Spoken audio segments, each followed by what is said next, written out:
Армысыздар қазақ елі. Иван Федорович Халипов атындағы номер 1 жалпы білім беретін орта мектептің жарқын болашақ арнасында таңғы жаңалықтар. Эфирде әріптесім Қыдырхан Ақнұр және Сылбырбай Райымбек. Алдарыңызда аңдатпа. Бүгінгі жаңалықта жас мамандарымыз 10 күндікке қандай дайындық жүргізуде? Биыл тәуелсіздігімізге 30 жыл. Осыған орай қандай іс-шаралар жүргізіп отырғанын көрейік. Келесі кезекте біздің жас мамандарымыз көркем еңбек пәндерінің мұғалімдері Хамзаев Нұрған ағай, Құлманбет Перизат апайға сөз кезегін берсек, және де өз туындылары жайлы таныстырып өтсе.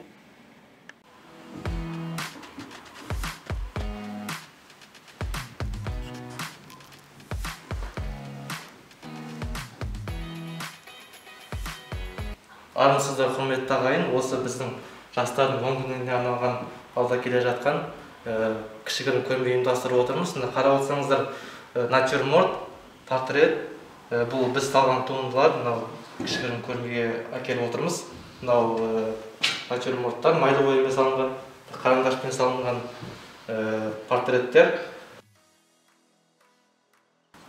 Нұрлан ағай, осы мамандықты таңдауыңыздағы себебі неде? Таңдағанда мен кішкентай кезімде осы мамандыққа қызықтым. Яғни өсе келе кішкентай кезімде сурет салып бастадым. Өсе келе осы мамандықты мен таңдаймын деп алдыға мақсат қойдым. Сосын осы колледжге түсіп, осы мамандықты 4 жыл бітіріп, алдағы биік оқу орындарына да түссем деген ойым бар.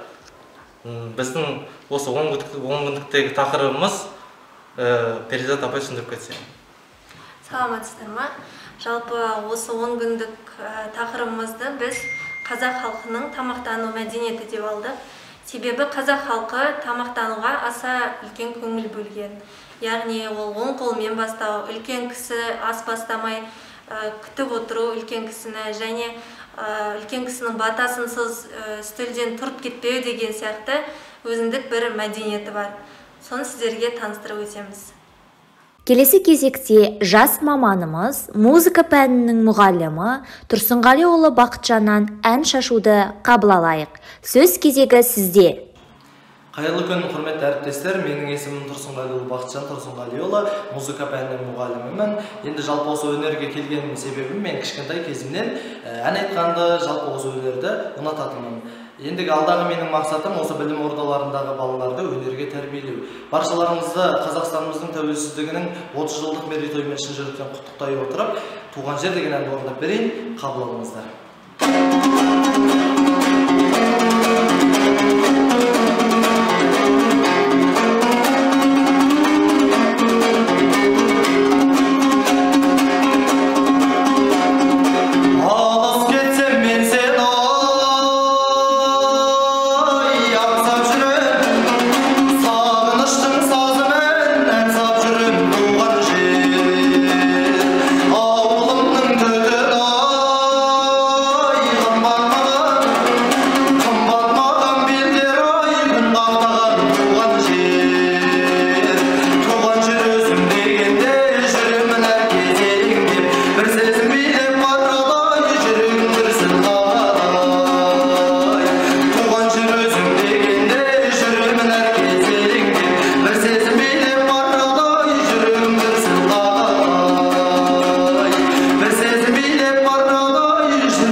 Жаңалықтарға көшсек. Бүгінгі жас мамандарымыз 10 күндікке қандай дайындық жүргізілуде деп ойлайсыз? Иә, Ақнұр, біздің жас мамандар өнерлі, талантты, және мен соны көру үшін сөз кезегін өзіміздің әріптесіміз Жаркембаева Индираға бергім келіп отыр. Индира, сөз кезегі өзімізде.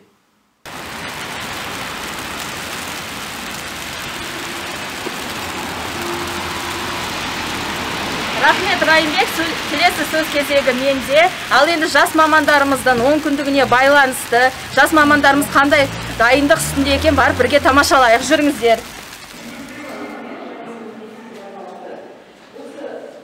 Ал енді біздің бірінші жас маманымыз дене шынықтыру пәні мұғалімі Қуанышбай Мәдиден бастайық. Жүріңіздер, сұхбат алып көрейік.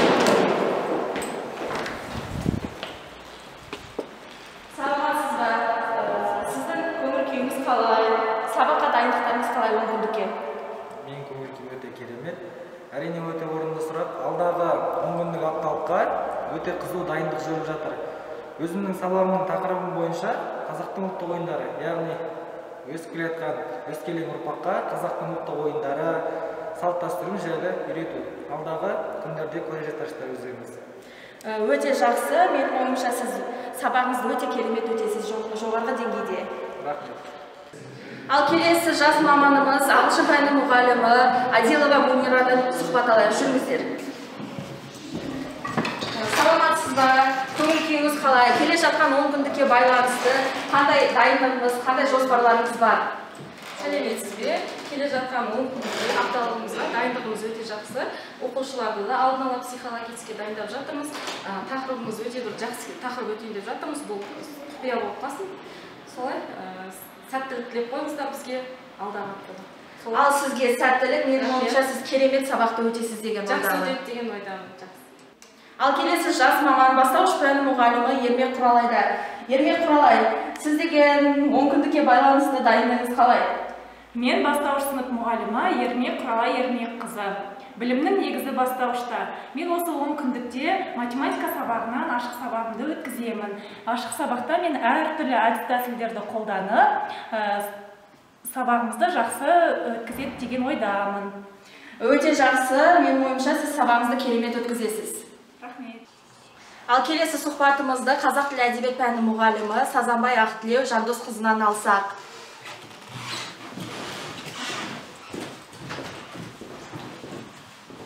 Қайырлы күн. Осы келе жатқан 10 күндікке байланысты қандай жоспарларыңыз бар, айта өтсеңіз. Саламатсыздар ма? Қайырлы күн. Осы тәуелсіздігіміздің 30 жылдық қарсаңында мектебімізде кезекті жас мамандардың 10 күндігі өткелі отыр. Дайындығымыз жаман емес, тамаша. Қазіргі уақытта өзімнің жеке сыныппен жұмыстарымды және де сыныптан тыс жұмыстарымды, ашық сабақтарымды дайындау үстіндемін. Көңіл күйіміз, дайындығымыз барлығы өте керемет. Өте жақсы. Менің ойымша сіз сабағыңызды өте керемет өтесіз. Ал келесі жас маманымыз математика, информатика пәні мұғалімі Ербосынова Ғалия.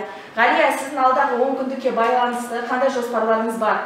Қайырлы күн, құрметті әріптестер. Алдағы 10 күндікке біздің дайындығымыз өте жақсы. Математика, информатика пәндерінен өтетін ашық сабақтардың тақырыптары дайындалды және де балалармен дайындық жүргізіп жатырмыз. Алдағы уақытта барлық әдіс тәсілдерді пайдаланып, сабақты ұтымды өткізуге тырысамыз. Сіздерге рахмет. Өте жақсы. Менің ойымша сіз сабағыңызды өте керемет өтесіз. Ал енді мен жас мамандардан сұхбат алып болдым. Келесі сөз кезегі әріптестеріме берілсін. Біздің жас мамандарымызға көп рахмет. Келесі кезекте спорт жаңалықтары. Және де Қазгидрометтің ұсынған ауа райы.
Құрметті телекөрермендер, сіздерді бүгін ауа райымен таныстыратын мен Жалғас Фасел Жалғасқызы. Алдағы 10 күнде Алматы облысы Талғар ауданында күн өте құбылмалы. Арасында жаңбыр, қар жаууы және күн бұлтты болуы ықтимал.